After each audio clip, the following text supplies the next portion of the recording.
right, happy Friday. So this is the start of independent versus dependent events. So let's make our way through this PowerPoint. This PowerPoint is also available on your Google Classroom. So if you want to follow along with me, then go ahead and pause the video here and go to your Google Classroom, open up the PowerPoint, and then let's do it together. All right, here we go. So independent events, we're going to define it first. Two events, A and B, are independent if the fact that A occurs does not affect the probability of B occurring.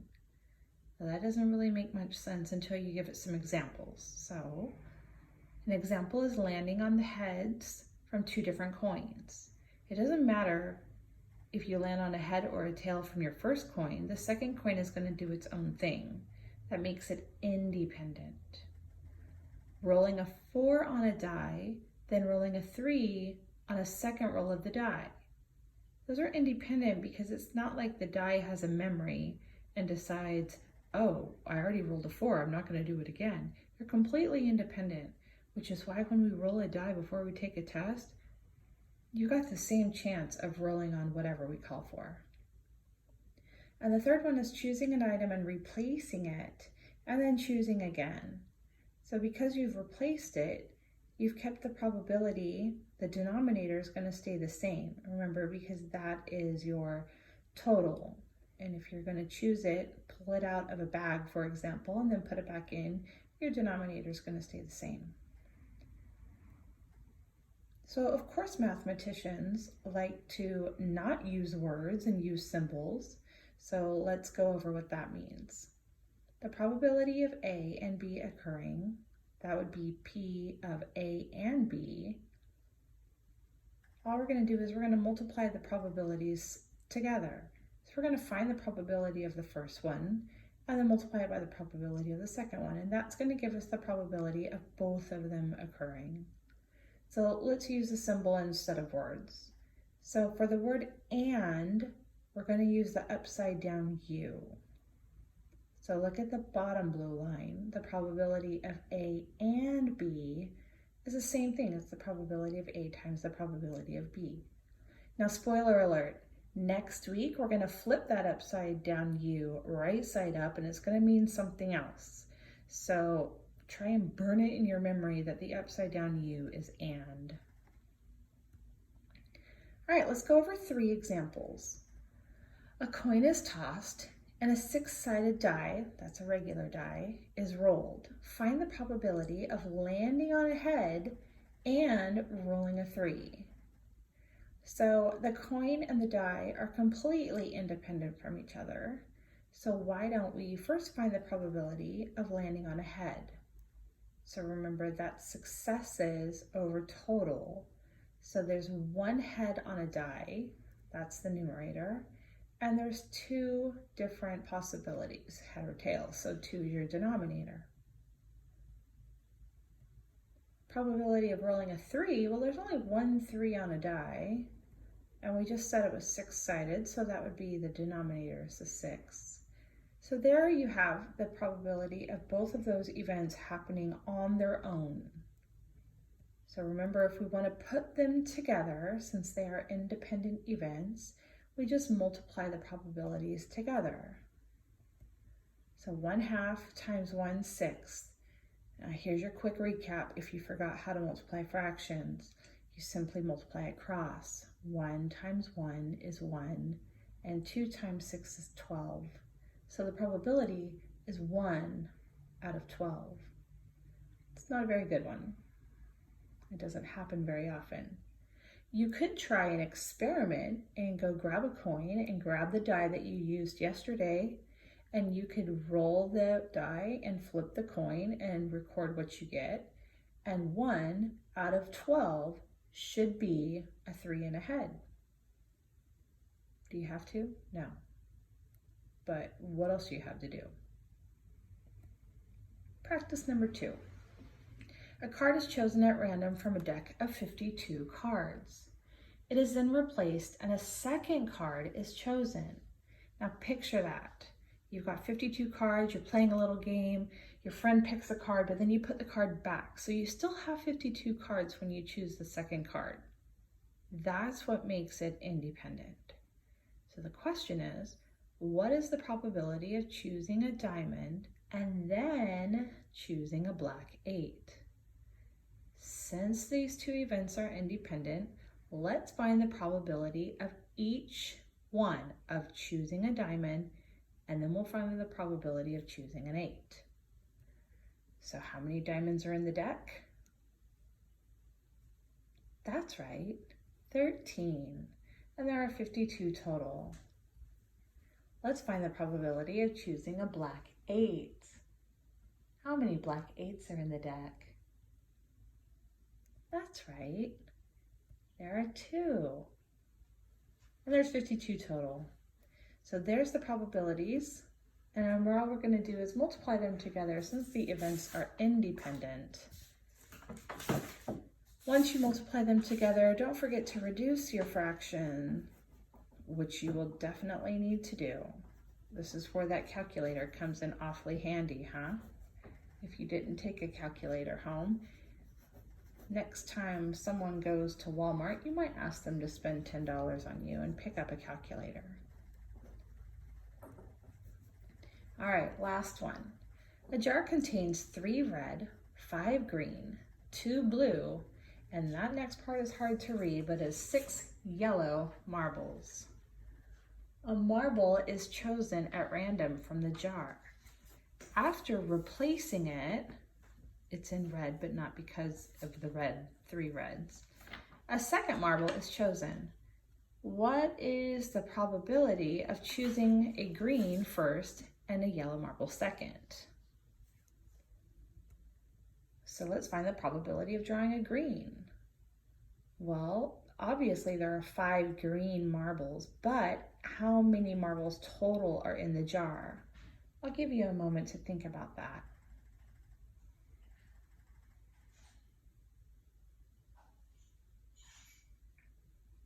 Okay, did you get it? 5 green, 16 total. The yellows, there are 6 yellows, still 16 total because you're replacing the marble every time. So the probability of a green and a yellow, we just multiply those together. Now, if you want to reduce 6 over 16 first and then multiply across, that's fine. Or you can just enter both of those fractions in a calculator and have your calculator reduce it for you. Either way, you should get 15 over 128. So these are your 3 independent examples. Now, if you're feeling a little bit overwhelmed, it's a good idea to press pause right here and maybe even re-watch it and then get a good grasp on what we've done, because in a second, we're going to move on to dependent examples. So just in case you want to pause and re-watch and come back maybe at a later time in the day, you want to come back at the 8:35 minute mark. Dependent events. 2 events, A and B, are dependent if the fact that A occurs affects the probability of B occurring. For example, you don't replace it. You're going to choose something and you're not going to replace it.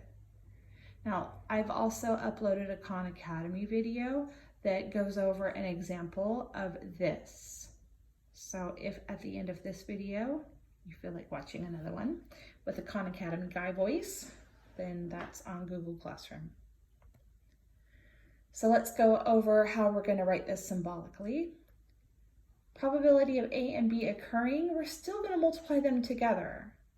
The probability of A and B equals the probability of A times the probability of B given A. So we're still going to find the probability of B. It's just going to have to take a little more thought than last time. Symbolically, we're still going to use the upside down U for and, except given, instead of the word given, we're going to use that slash. So it looks like a vertical line. It doesn't look like a fraction or a side line. It's straight up and down, given.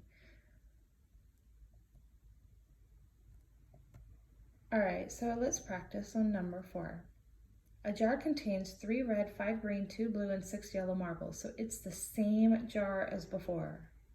A marble is chosen at random from the jar. Without replacing it, a second marble is chosen. What is the probability of choosing a green first and a yellow marble second? So we're still going to find the probability of choosing a green. Remember, there's 16 total, so we have 5 over 16.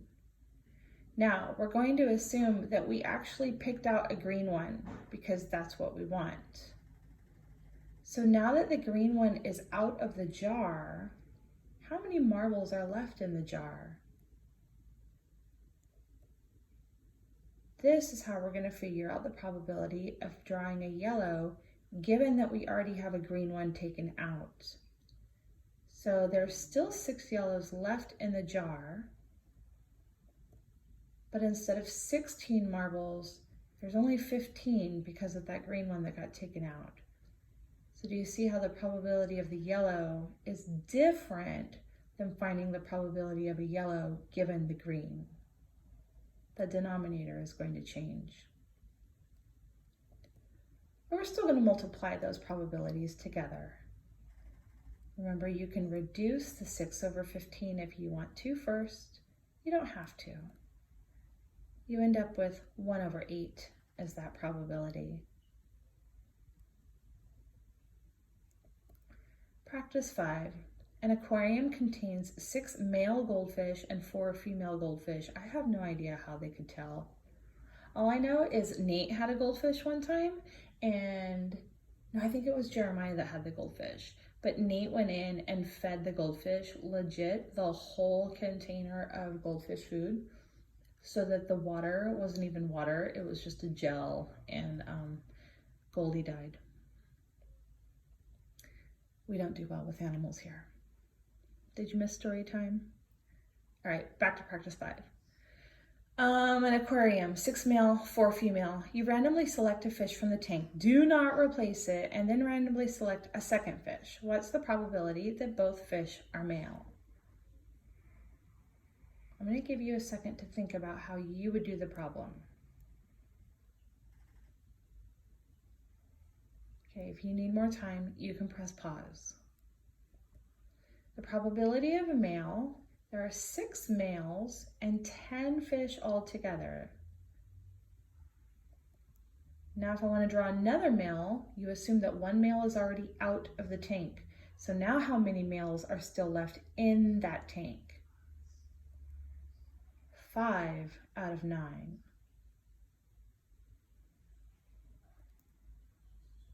So we're going to multiply those probabilities together. When you reduce the fraction, you get 1/3. Take a second and make sure that you can get 1/3 as an answer.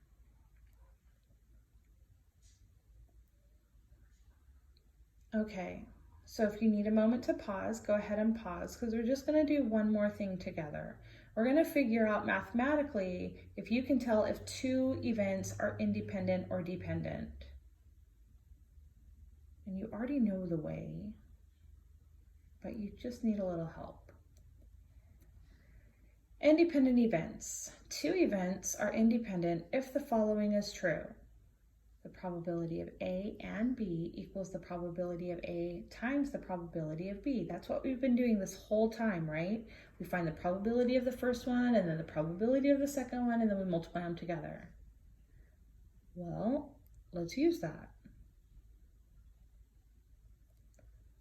Let event G equal taking a math class. Super fun. Let event H equal taking a science class. Whatever. Suppose the probability of G equals 0.6 and the probability of H equals 0.5 and the probability of P and G equals 0.3. Are G and H independent? A question is basically asking you to multiply those independent or those events together, G and H, and seeing if they equal the probability of G and H together. So all you got to do is plug and push. Does 0.3, the probability of P and G, actually equal 0.6 times 0.5? And a quick calculation will tell you yes. Therefore, those events are independent. Dun, dun, dun. Practice 7. In a particular college class, 60% of the students are female. 50% of the students have long hair.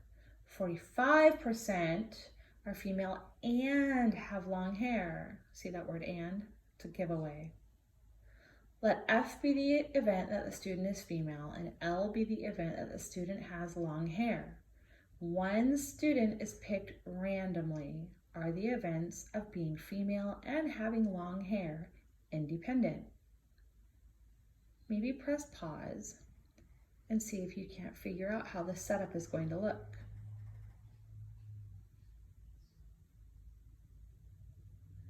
The question is asking, does the probability of both of them equal the probability of the individuals multiplied together? So F and L, remember, was 45%. So you're going to want to change that into a decimal, 0.45.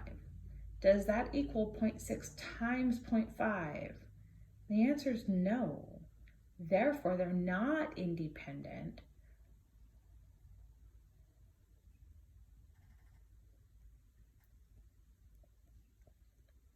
Okay, that completes all of the slides that are in your PowerPoint. So now you are all set to open up. Oh, I wanted to show you this. This one is the Khan Academy video. So it's talking about marching bands and tickets and how to show if it's independent or dependent. It's pretty basic, so it shouldn't take long. It's like 2.5 minutes long. So you can check that out. Classwork. So you're going to go into, remember, you're going to go into Google Classroom, into your advanced algebra, into the classwork settings. One of you have already turned it in. That's great. Tomorrow morning, I will go back and I will see who else turned it in, and that's when I will enter in your grades. So if you want to enter it into Remind, that's fine as well. See, some kids have already done that. So you just send me a picture. I will enter that in either sometime today or in the morning tomorrow before we start. Well, tomorrow's Saturday. I ain't entering nothing tomorrow. I'll do it Monday. So just chill. I'm going to make a run down to the school on Tuesday.